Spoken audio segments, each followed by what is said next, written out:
हैं कि बारिश यानी पानी का गिरना किसी एक वजह से ना होकर अलग-अलग कारणों से होता है। ये बात तो हम हमेशा से पढ़ते आए हैं कि सूरज की गर्मी से महासागरों का पानी वाष्प में बदल जाता है और हल्का होने की वजह से ऊपर उठता है। एक निश्चित ऊंचाई पर जाने के बाद जब भाप ठंडी पड़ जाती है, तो वो सघन होने लगती है और पानी की बूंदों का निर्माण कर लेती है। बूंदें भारी होती हैं और आखिरकार जमीन पर गिर जाती हैं और वापस महासागरों में मिल जाती हैं, और इसे ही कहा जाता है एक आदर्श जल चक्र। परंतु समझने वाली बात यह है कि बारिश कहाँ गिरेगी, कब गिरेगी, कितनी गिरेगी, ये बात किसी भी जगह के भूगोल पर निर्भर करती है। कहीं आपको मैदानी इलाका देखने को मिलेगा, कहीं समुद्री तट, तो कहीं पर्वतीय क्षेत्र।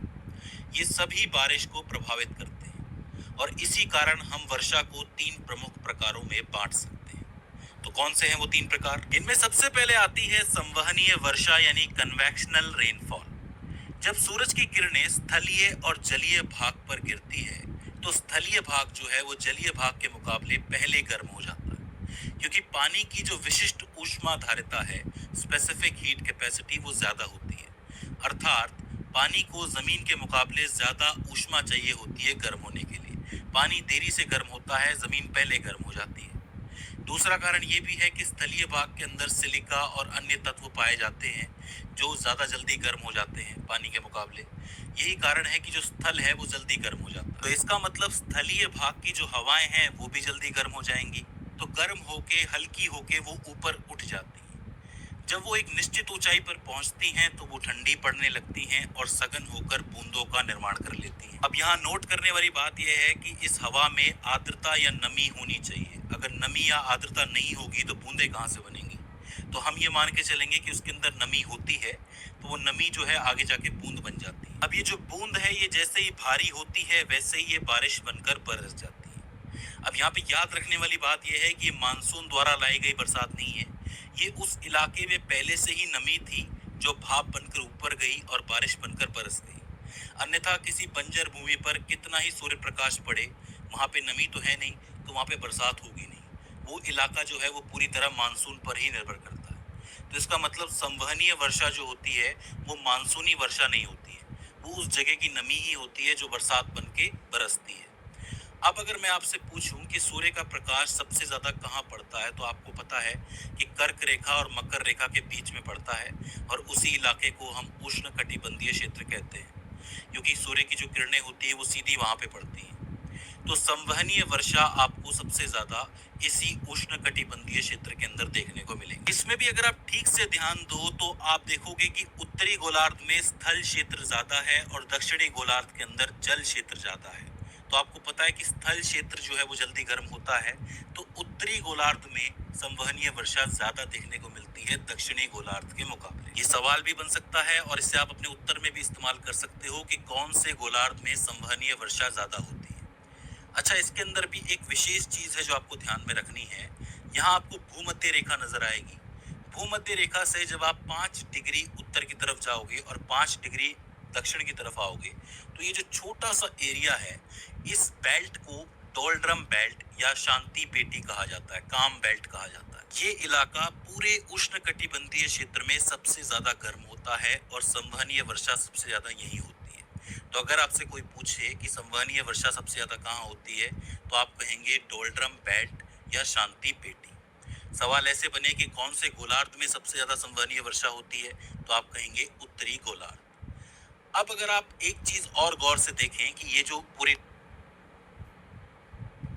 इसके अंदर आपको भारत के मैदानी इलाके भी नजर आएंगे, अफ्रीका का कांगो क्षेत्र भी नजर आएगा और दक्षिण अमेरिका का अमेज़न बेसिन भी नजर आएगा। तो जब गर्मियों के दिन आते हैं, समर सीजन आता है, तब भारत के मैदानी एरिया के अंदर, अफ्रीका के कांगो क्षेत्र में और अमेरिका के अमेज़न बेसिन के अंदर आपको कुछ मिनटों के लिए या फिर एक आध घंटे के लिए संवहनीय वर्षा देखने को मिलती है।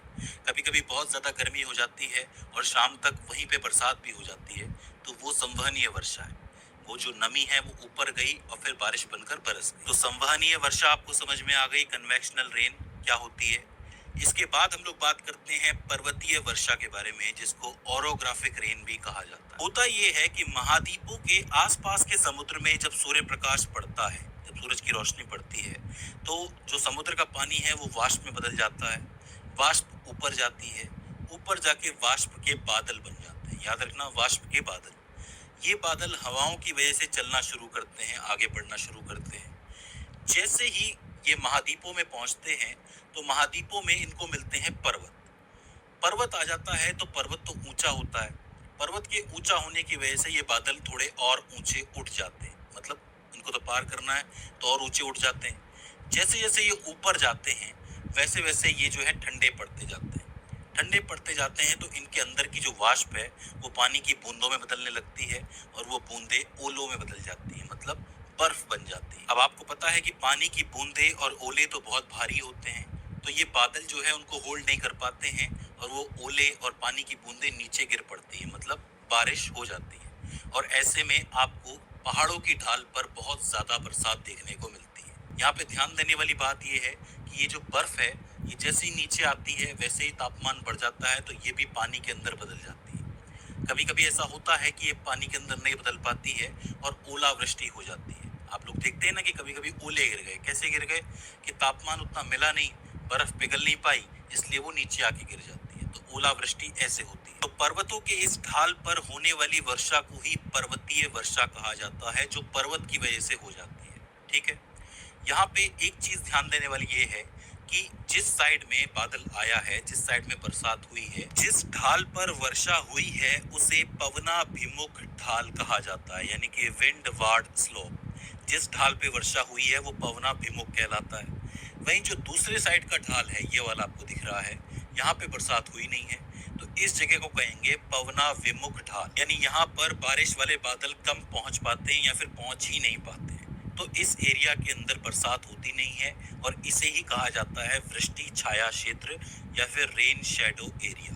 तो याद रखना, रेन शैडो एरिया या फिर वृष्टि छाया क्षेत्र के अंदर बरसात नहीं हो पाती है और जो दूसरा साइड होता है वहां पे बरसात होती है, तो वो पवनाभिमुख कहलाता है। उदाहरण के लिए आप भारत का पश्चिमी घाट देख लीजिए, जहाँ पर सह्याद्री पर्वतमाला बनी हुई है। यहाँ पे आपको मुंबई, कर्नाटक तट, केरल तट देखने को मिलेगा। यहाँ पर भयंकर बारिश होती है। वो इसलिए क्योंकि ये जो है पर्वत के इस साइड में है। जैसे ही बादल टकराता है तो यहाँ बरसात हो जाती है। तो ऐसे में मुंबई की बरसात बहुत अच्छी होती है, केरल की अच्छी होती है, कर्नाटक की अच्छी होती है।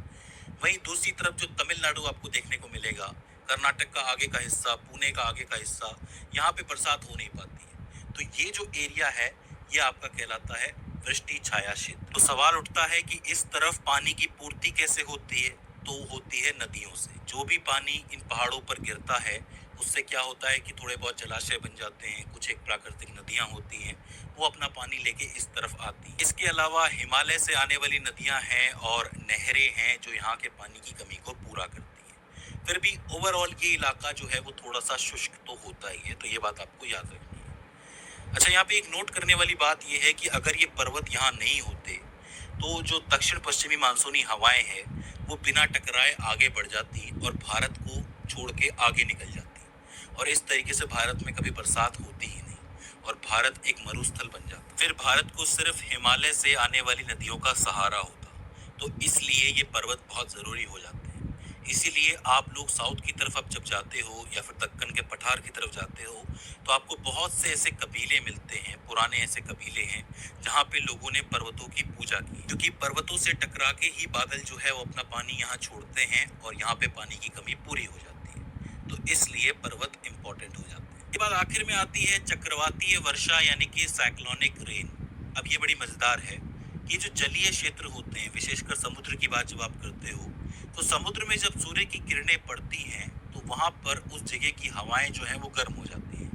वो हवाएं जो वाष्प है उसको लेकर के ऊपर चली जाती हैं, ऊपर उठ जाती हैं। अब ये इलाका जो है गर्म हो गया तो यहाँ पर वायुदाब कम हो जाता है।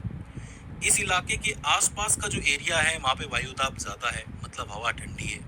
तो वो ठंडी हवाएं क्या करती हैं, उस केंद्र की तरफ बढ़ने की कोशिश करती हैं। लेकिन जब वो केंद्र पे पहुंचती हैं तो वो भी गर्म हो जाती हैं और वो भी ऊपर उठ जाती हैं।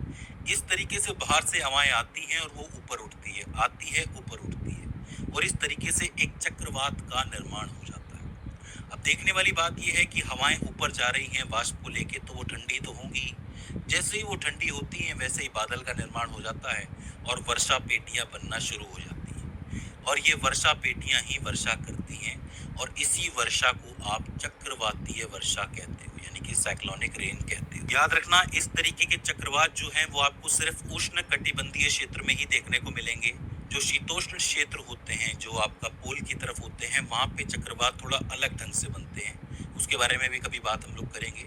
लेकिन फिलहाल यहाँ पे जो चक्रवात बन रहा है उससे वर्षा होती है, उसे आप चक्रवातीय वर्षा कहते हैं। जैसे जैसे ये चक्रवात स्थल के करीब आते हैं, जमीन के करीब आते हैं, वैसे वैसे इनका संपर्क जो है वो जल से टूट जाता है और फाइनली ये चक्रवात समाप्त हो जाता है और बादल बनना भी बंद हो जाते हैं। तो इसका मतलब चक्रवातीय वर्षा तब तक ही होगी जब तक वो समुद्र के अंदर हो या फिर जलाशय के अंदर हो। इसका एक उदाहरण आप देख सकते हो कि लाल सागर, भूमध्य सागर, कैस्पियन सी, ऐसी जो जगह हैं जैसे खाड़ी हो गई, वहां आपको ऐसे चक्रवात बहुत ज्यादा देखने को मिलते हैं।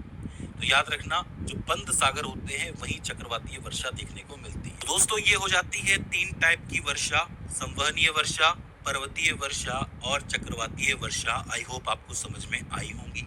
अगर इसके बाद भी इसके अंदर आपको कोई क्वेरी आती है, कोई दिक्कत आती है, तो आप हमें कमेंट सेक्शन में पूछ सकते हैं।